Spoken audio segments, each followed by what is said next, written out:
Yo, what is up, ladies and gentlemen? Welcome back to our YouTube channel, Gentle One TV. So for today's video, another update naman tayo about Viancy at sa mga Kalingap. So this video is from Kalingap Trending. So it has a title of Viancy nagulat. Interior design sa bahay ni Viancy ipinasilip.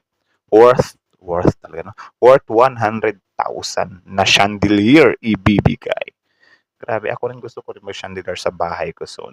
So, bago natin simulan, Kalingap Trending, support nyo yan. Also, Kalingap Rap, support nyo rin. And also, ladies and gentlemen, our YouTube channel, Gentle One TV. So, ladies and gentlemen, without further ado, let's watch this video together. Again, the title of this video, Viancy nagulat. Interior design sa bahay ni Viancy ipinasilip. Worth 100,000 na chandelier, or depende sa inyo kung paano nyo yung babasahin, ibibigay. So, again, Kalingap Trending, Kalingap Rap, Gentle One TV, start. Na sponsor ni Viancy Wait, again, start zero. Wow, big time na sponsor ni Viancy magbibigay ng sobrang quality at mamahaling chandelier na nagkakahalaga ng kulang 100,000 pesos para sa bagong bahay nila Viancy, at yan ay atin nang malalaman Grabe. mamaya mga kalingap, pero bago yan.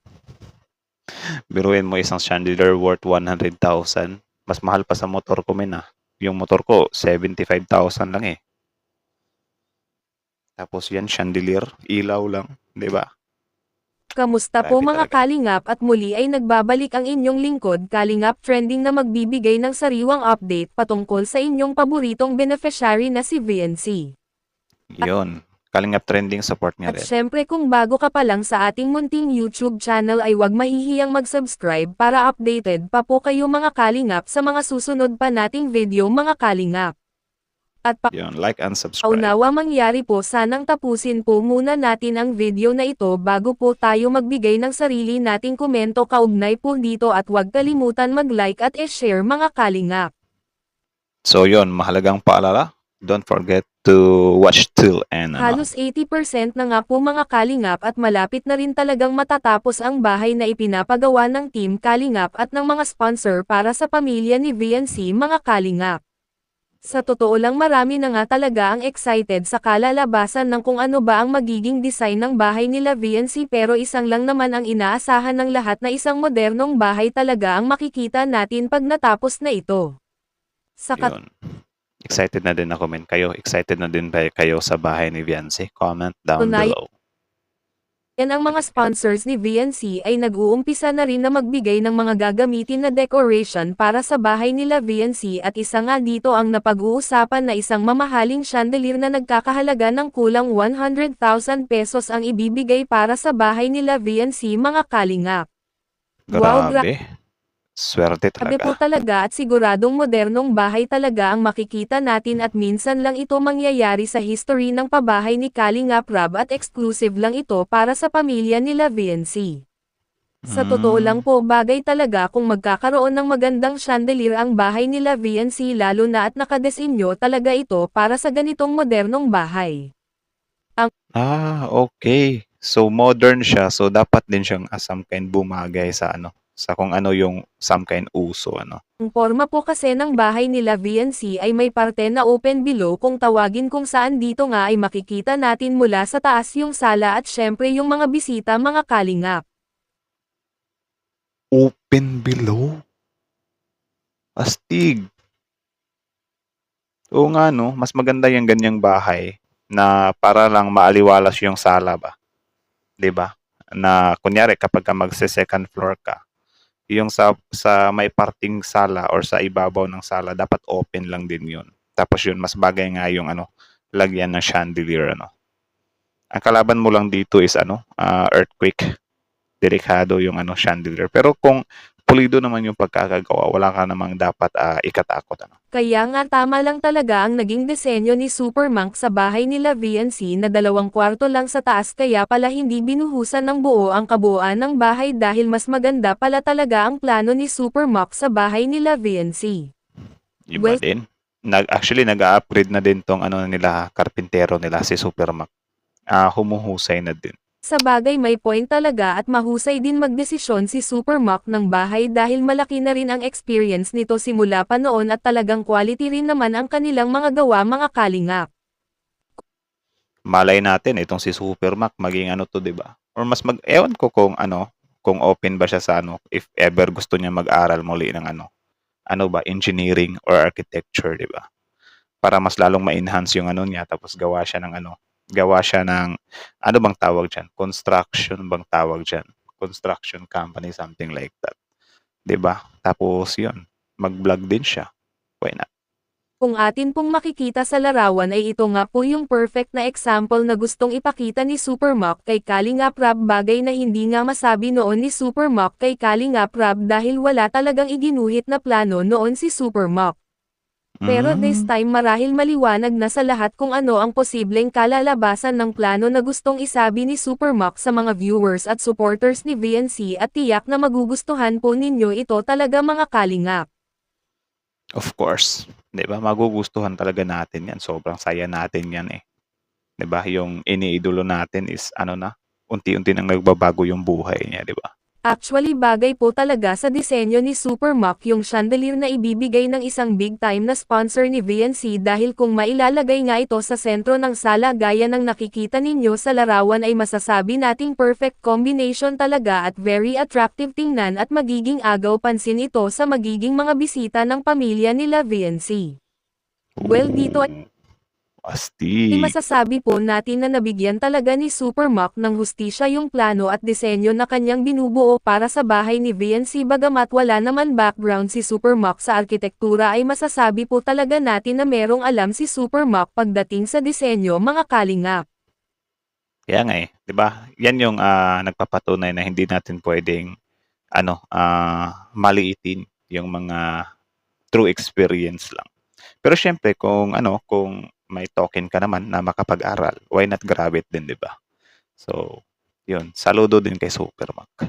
Sa katunayan, isa pa nga sa nakikita natin na magiging atraksyon din sa bahay nila VNC na ginagawa ni Supermock ay yung terrace, dahil perfect talaga ang posisyon nito sa view at magandang spot din ito kapag magre-relax si VNC. Sa Ooh, katunayan, nice. hindi nagkamali si Kalingap Rab na ipagkatiwala ang lahat kay Supermock. Mula sa disenyo at istruktura ay masasabi nating may kapasidad si Supermock na makabuo ng elegante at matibay na bahay.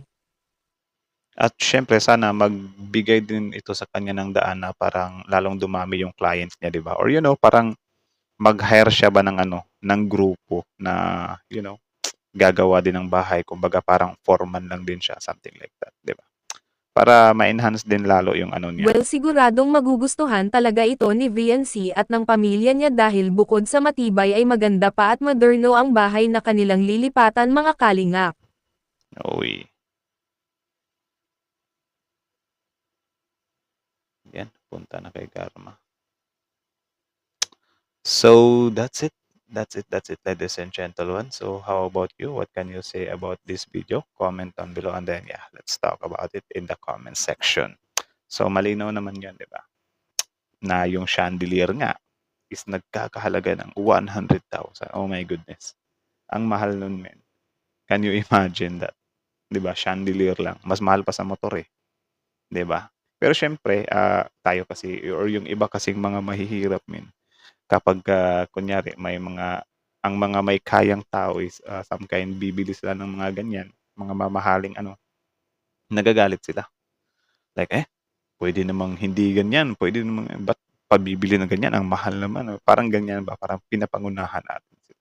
Alam nyo kasi guys, sa mundo ng mga mayayaman, kahit hindi ako nanggaling doon, sa mundo ng mga mayayaman, some kind ano na nila yan eh. I think yan din yung paid off ng hard work nila, or yan din yung some kind tawag diyan. Kasi yung kay ano naman, kay Beyonce is through ano nga 'di ba, may tumulong sa kanya. So syempre yung mga tumulong sa kanya, mga may kaya din yun sa buhay. Tapos syempre ang gusto na lang nila is yung maka-feel sila ng ano ba, ng kaginhawaan ba yan or kagilakan, kagilakan sa puso, like masaya sila na nakakatulong sa iba or masaya sila na binago nila yung buhay ng dating mga nangangarap ng yun, 'di ba? So, walang mali doon. Tapos yun nga yung mga mayayaman, mahirap ding na parang nag-a-argue or nagka-clash sila sa patungkol sa bakit magastos yung mga mayayaman.